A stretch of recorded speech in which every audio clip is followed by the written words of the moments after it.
Nih alhamdulillah di jalan ketemu ada cabutan singkong. Jadi tadi rezeki nih, dapet daunnya, kita bisa minta.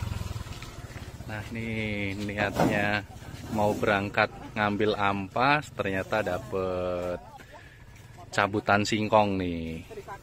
Jadi kita sekaligus ambil bawa, nanti kita olah buat campuran silase kita ya Mas ya.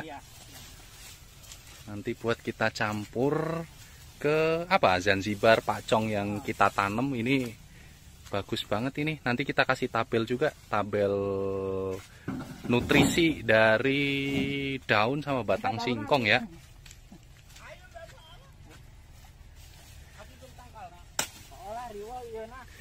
Minta daunnya Pak Haji ya, buat mbek.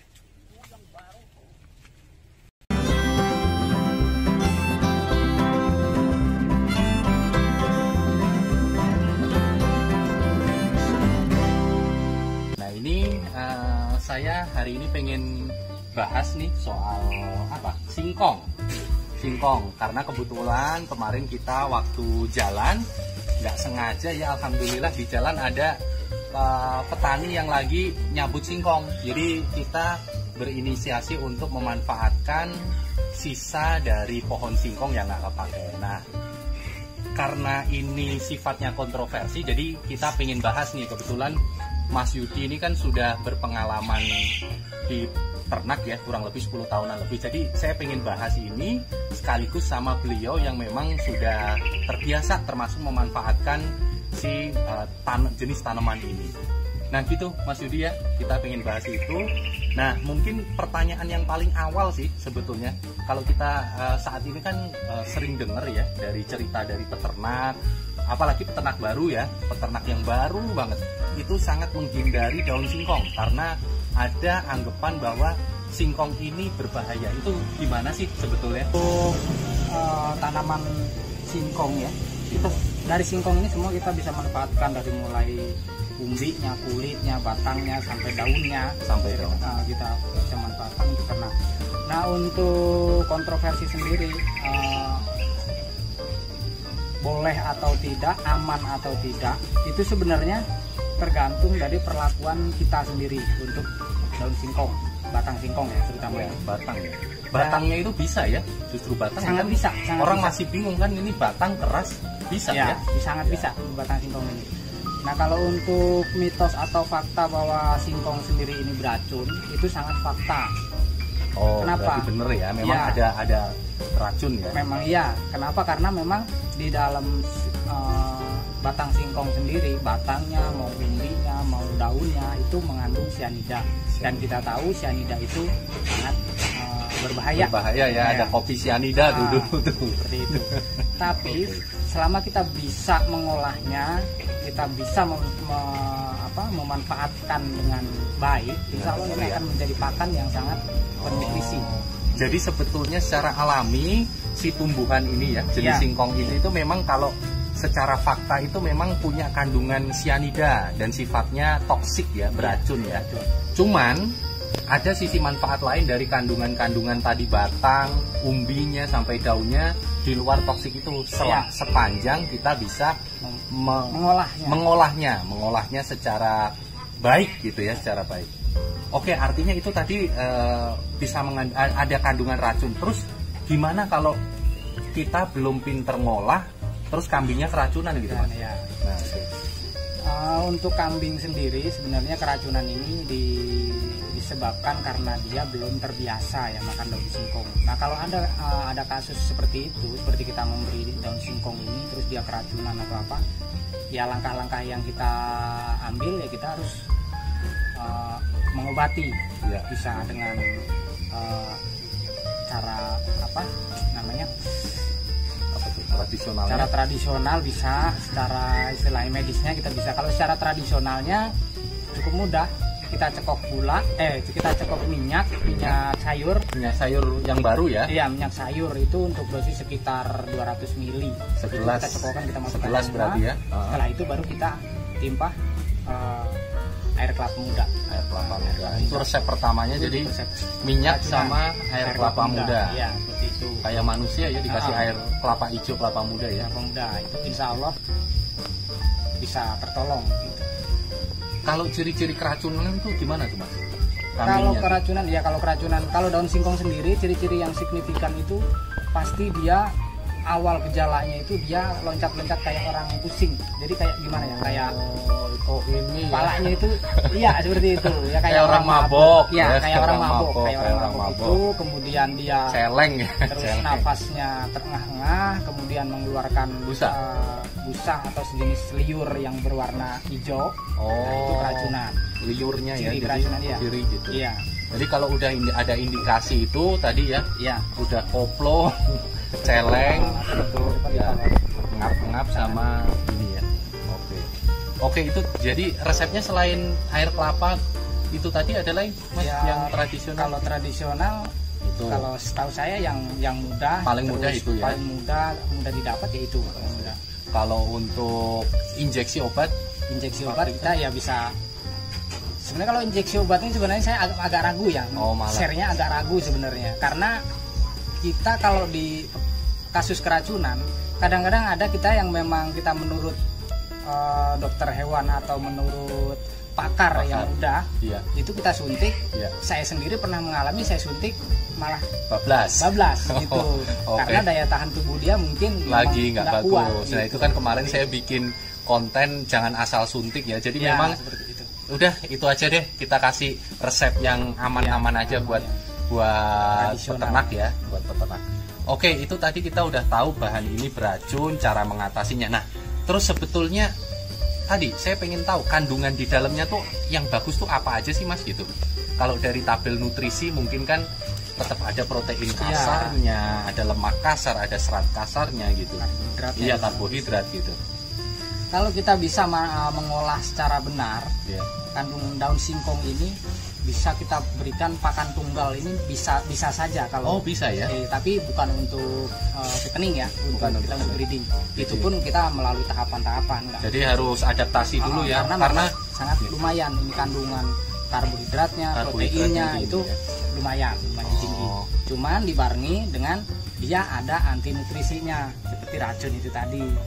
Kalau kita proses dengan baik, insya Allah jadi pakan yang bermanfaat. Oke, jadi memang saya juga sering ada lah beberapa peternak di kampung itu ngasihnya daun singkong terus. Iya. Itu karena sudah terbiasa. Terbiasa ya. Bahkan Jadi prosesnya ada di salah satu kampung itu, nanti kalau sempat kita review ke sana, Iya. itu satu kampung itu ngasih makannya daun murni singkong, tok daun singkong. daun singkong tok. Itu pun Asli. sebetulnya bisa. Iya, itu pun Bisa. sebenarnya bisa. Cuman mungkin hasil akhirnya outputnya kepada si kambing kurang maksimal. gitu. Artinya bisa kalau ada pertanyaan bisa dipakai bisa. Cuman kalau target kita tadi memaksimalkan output dari sisi mungkin penaikan berat badan, bobot, jadi daging dan sebagainya itu mungkin tidak maksimal karena Iya. memang konsep peternakan kan kita pakannya itu harus komplit maksimal ya. Kejar target lah istilahnya kalau di bahasa kita. Kita harus kejar target. Oke. Nah, ini makanya saya lihat nih. Jadi batang ini banyak kandungan apa Mas? Karbohidrat. Karbohidratnya tinggi. Karbohidrat. Jadi Seperti ini kalau saya sengaja coba ini kan keras ya sebetulnya ya. Ini Ini coba kan- dilihatin nih. Ini kan batang tua ya, istilahnya batang udah keras gitu ya. Oke. Kalau kita chopper halus, ini bisa jadi makanan pendukung karbohidratnya. Oh, jadi bisa dicopper, harus sampai jadi tepung nggak sih? Mas? Tergantung penggunaan. Kalau untuk kita bikin konsentrat, ini kita bikin tepung, kita campur bahan-bahan yang lain ya. Ada Iya. beberapa item yang memang nantinya jadi konsentrat. Salah satunya bahan ininya ini yang agak murah gitu. Oh, yang agak murah. Tapi murah Jadi tapi campur ada nutrisinya. Jadi buat campuran konsentrat misalkan kita ada 11 macam. Iya, salah satunya Salah satu batang yang singkong. batang singkong ini yang ekonomis, nilai rupiahnya tinggi, Iya. dicampur dengan kandungan mungkin protein kasar yang kandungannya lebih tinggi, ini Iya. jadi campuran ya. Iya. Jadi campuran Mengangkat gizi dia. semangat gizi. Oke, itu mungkin pertanyaan selanjutnya dari saya dan mungkin mewakili dari teman-teman juga. Lalu kita gimana sih ngolahnya supaya ini baik, terutama tadi peternakan yang awalnya nggak terbiasa menggunakan ini, terus kayak kita kan kemarin tiba-tiba di jalan ketemu gitu. Nah ini supaya ada nilai manfaatnya gimana nih Mas? Cara ngolahnya? Ini seperti ini, kalau kita tujuannya ngambil istilahnya pemanfaatan batang singkong, daun singkong ini untuk apa gitu kan. Kalau untuk konsentrat sendiri kita bisa chopper halus, kita campur berbagai macam bahan lagi jadi konsentrat. Tapi kalau untuk silase sendiri cukup kita chopper, kita campur ke rumput yang memang kita punya sendiri di kebun atau kita ngambil di liar gitu kan, seperti odot. Odot ini kan cenderung susah ya, kita pengolahannya harus benar-benar layu, harus memang benar-benar kering ya. Kandungan airnya kan banyak. Kayak odot pakcong itu. Kalau kita mix pakai ini, insya Allah kita ngelayuin walaupun nggak seberapa lama, istilahnya sehari malam aja kita chopper, kita mix pakai ini dengan perbandingan 50-50, insya Allah berhasil. Iya, jadi bisa. Justru kita praktekkan. Kalau misalkan kayak tadi bahan hijauan yang kandungan airnya tinggi, ini termasuk ini untuk nyerap airnya juga untuk penyerapannya ini. Untuk penyerapannya dari si batang tadi ya, terutama batang dan daun. Batang singkong itu tadi. Nah, itu pun ada simbiosis yang sama-sama menguntungkan dari si rumput, dari si batang singkong ini sendiri. Untuk batang singkong sendiri yang terkenal banyak kandungan racunnya, kandungan cyanidanya, secara nggak langsung terurai oleh si rumput itu tadi. Si rumput itu tadi yang pembawaannya istilahnya ada kandungan mikroba alaminya. Ketika kita satukan, ini sama-sama menguntungkan. Jadi kandungan racunnya hilang, kita bisa dari si rumput sendiri bisa berhasil untuk terjadinya proses silase itu tadi. Jadi ini kalau untuk di silase tadi. Terus tadi konsepnya adalah dilayukan. Iya, dilayukan. Berapa lama? Kalau daun singkong sendiri sebenarnya nggak perlu pelayuan yang neko-neko sebenarnya kalau kita mau bikin silase ya, kecuali kalau kita mau kasihkan secara langsung tanpa proses silase. Kalau kita mau kasihkan tanpa proses silase, kita harus minimal kita jemur di terik matahari itu paling enggak 2 hari, paling enggak itu 2 hari. Kalau mengurai cyanidanya di terik matahari bisa di terik matahari, bisa direbus, bisa kita rendam pakai air garam gitu. Tapi kan paling simpel kita jemur ya gitu. Kalau yang hijauan lain kan cukup diangin-anginkan nih. Kalau ini kita jemur lebih bagus ya. Bagus. Membuang kadar ininya, cyanidanya gitu. Kalau untuk batangnya sendiri kalau sama juga. Sama, batangnya sendiri sama. Batang maupun daunnya itu pokoknya kita layukan lebih bagus di terik matahari ya. Terik matahari. Itu nggak akan jadi kering ya? Nggak akan jadi kering. Tapi ya perlu digarisbawahi, terutama untuk kambing baru yang memang belum pernah mengenal daun singkong, kita harus biasakan dulu, jangan sampai kita berikan tunggal, karena memang walaupun kadar cyanidanya sudah kita kurangin, tapi tetap di situ karena tidak terbiasa dengan kadar itu tadi, si kambing tetap akan lemah. Gitu. Jadi memang harus kita biasakan dulu. Mengenali racun tadi ya, jenis racun. Oke ya, lanjut lagi, tadi sempat kepotong ada telepon masuk. Ya Mas, gimana Mas? Ya tadi tadi kita tentang pemberian tunggal ya. Pemberian tunggal itu memang harus dibiasakan. Seperti kambing, sepertinya kita stok di lingkungan kita melimpah seumpamanya kan. Kita bagaimana cara memanfaatannya? Itu tadi kita harus biasakan dulu si kambing ini untuk memakan daun singkong sedikit demi sedikit gitu. Semakin hari kita tambah porsinya, seperti itu. Nah, kalau untuk jadi supaya nyicip dulu ya. Ya sebenarnya semua bahan makanan yang baru kita kenalkan ke dia itu kita nggak boleh kasih langsung tunggal atau langsung banyak porsinya. Kita memang harus sedikit-sedikit. Nah, begitu dia sudah mengenali, sudah terbiasa, insya Allah walaupun kita kasih porsi banyak aman. Jadi tadi kan tepat aplikasinya, cara ngolahnya tepat, jumlahnya juga harus tepat gitu ya. Nah, jumlah harus tepat ini berarti kalau saya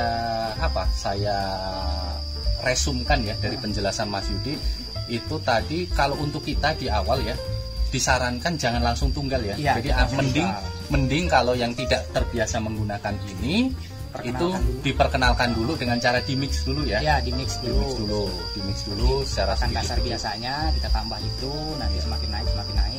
Nah, itu pun dengan proses yang memang sudah kita terapkan tadi, seperti layuan atau kita jemur dulu atau gimana gitu. Itu paling penting karena memang semua konsep pakan kita ya, rumus pakan itu hijauan terutama ya, pakan hijauan itu harus dilayukan ya, semuanya harus dilayukan, termasuk si batang dan daun singkong ini yang punya kandungan toksik sianida gitu. Oke, itu ya cukup menarik ya. Jadi sebetulnya kalau kita resumkan lagi, kita simpulkan, jadi sebetulnya si singkong ini sudah sangat bisa sekali manfaat buat peternak ya. Jadi kita malah seneng nih karena belum banyak peternak yang berani menggunakan ini. Kalau teman-teman ketemu di jalan bisa dimanfaatkan. Dan ini yang sangat gratis. Gratis. Kadang kita tinggal ngambil gratis ya. Dari tumpuk, dari rapiin, kita tinggal naikin ke mobil aja. Iya, biasanya gitu. Jadi itu ya teman-teman, kesimpulan kita soal jenis tumbuhan singkong gitu ya. Iya. Mungkin itu ya Mas Yudi. Ya, mungkin begitu dulu untuk penjelasan kita soal singkong ini. Semoga bisa memberikan wawasan tambahan ilmu di konsep pakan yang kita lakukan di kandang kalian, teman-teman semuanya. Semoga ini bisa memberi kaidah keilmuan di dunia peternakan. Mungkin itu dulu ya. Terima kasih semua teman-teman yang udah ngikutin tayangan kita. Nah, nanti kita akan lanjut lagi dengan informasi-informasi berikutnya, kegiatan-kegiatan kita di kandang yang akan kita liput. Semoga bisa menambah ilmu kalian. Oke, begitu dulu kita tutup dan kita akhiri. Wassalamualaikum warahmatullahi wabarakatuh. Salam beternak.